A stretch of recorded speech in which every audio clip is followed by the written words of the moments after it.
Πολλοί από εσάς πρέπει να ξέρετε το παιδικό Sesame Street ή αλλιώς Οδός του Σαμιού, καθώς είναι μια από τις πιο γνωστές παιδικές εκπομπές της τηλεόρασης. Παρ' όλα αυτά, δεν είμαστε εδώ για να μιλήσουμε για αυτή την εκπομπή, αλλά για ένα συγκεκριμένο χαρακτήρα της, το Cookie Monster. Το Cookie Monster ή αλλιώς Μπισκοτοτέρας είναι ένας από τους πιο πολύ αγαπημένους χαρακτήρες αυτής της εκπομπής. Ουσιαστικά είναι ένα τέρας στο οποίο αρέσει πάρα πολύ να τρώει μπισκότα και έχει μια αιμονή σε αυτό.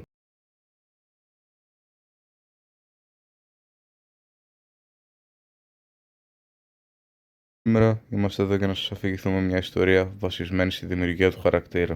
Άμα σας αρέσει το βίντεο, μπορείτε να αφήσετε ένα like, ένα subscribe και να μας κάνετε comment για το τι άλλο θα θέλετε να δείτε από εμάς. Χωρίς περαιτέρω καθυστέρηση, ας πάμε στο βίντεο.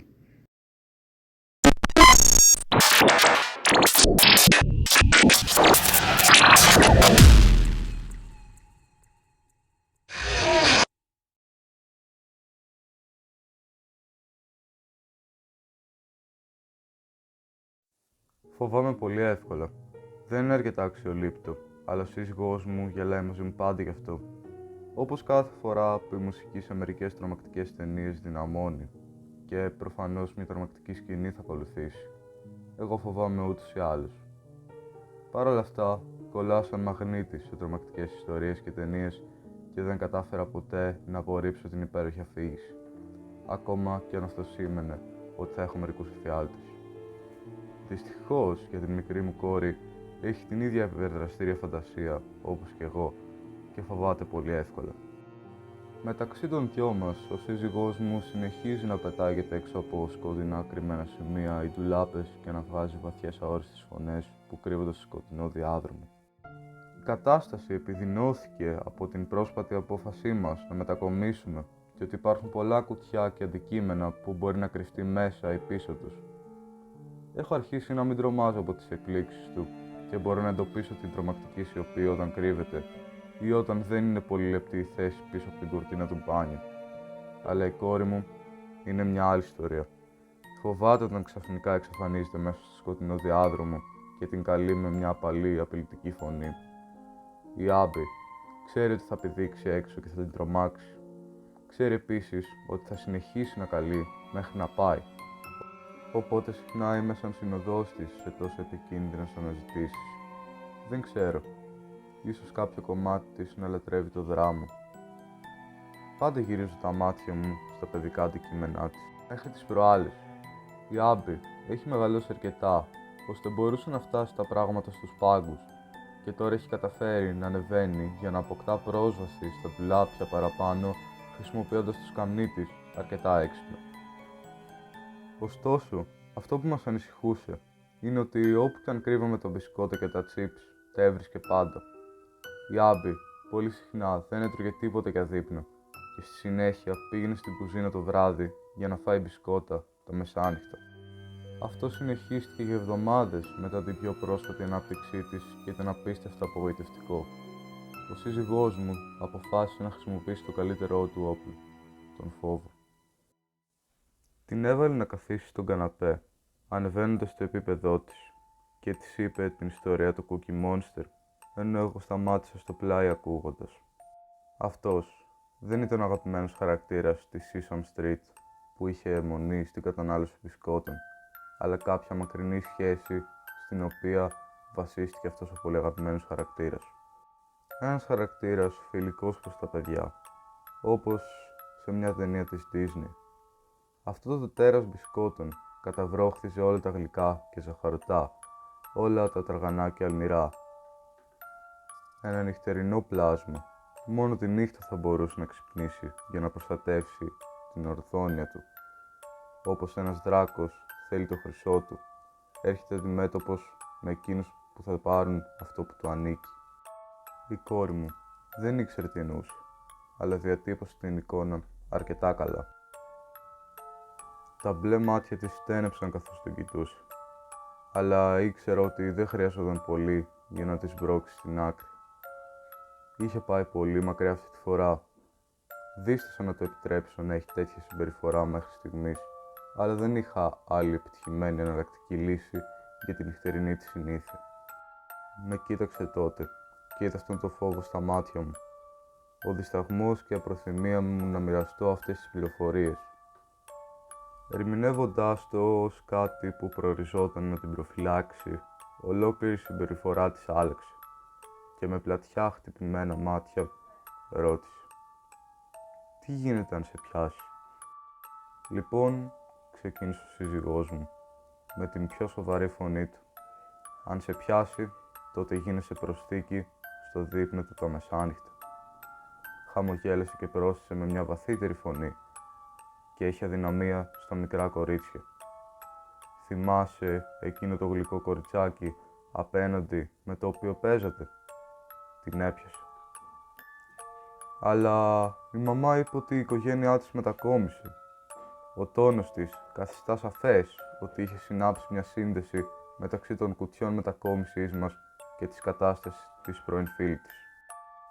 Μετακόμισαν μετά την ξαφνική εξαφάνισή της.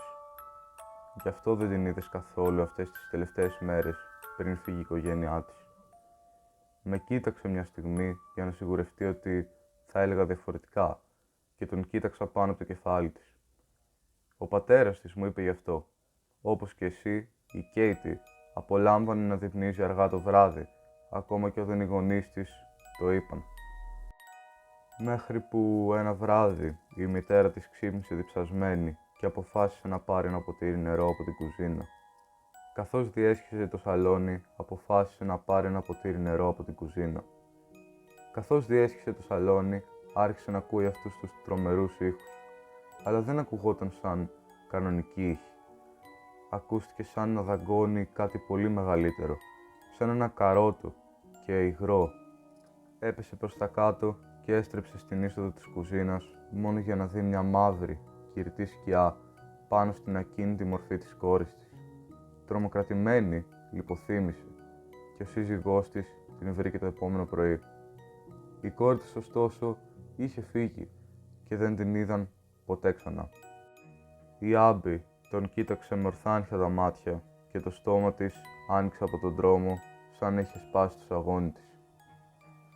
Προς ανακούφιση δεν ακούσαμε τον εντυπωσιαστικό ήχο της λεπτής πλαστικής συσκευασίας, οπότε έπρεπε να βρισκόταν στο κρεβάτι μια νύχτα μετά από αυτό. Ο σύζυγός μου και εγώ συνήθως μένουμε ξύπνοι ως αργά από τότε, ειδικά το Σαββατοκύριακα. Χθες το βράδυ πήγα στην κουζίνα για να πάρω ένα σνακ, να ελέγξω το κορίτσι μου στο δρόμο και να ακούσω το απαλό ροχαλιτό της. Μπήκα στην πισίνα του φωτός που περιέβαλε τη σόμπα μου και έφτασα στο ντουλάπι παραπάνω, ψάχνοντας γύρω για το πακέτο των μπισκότων.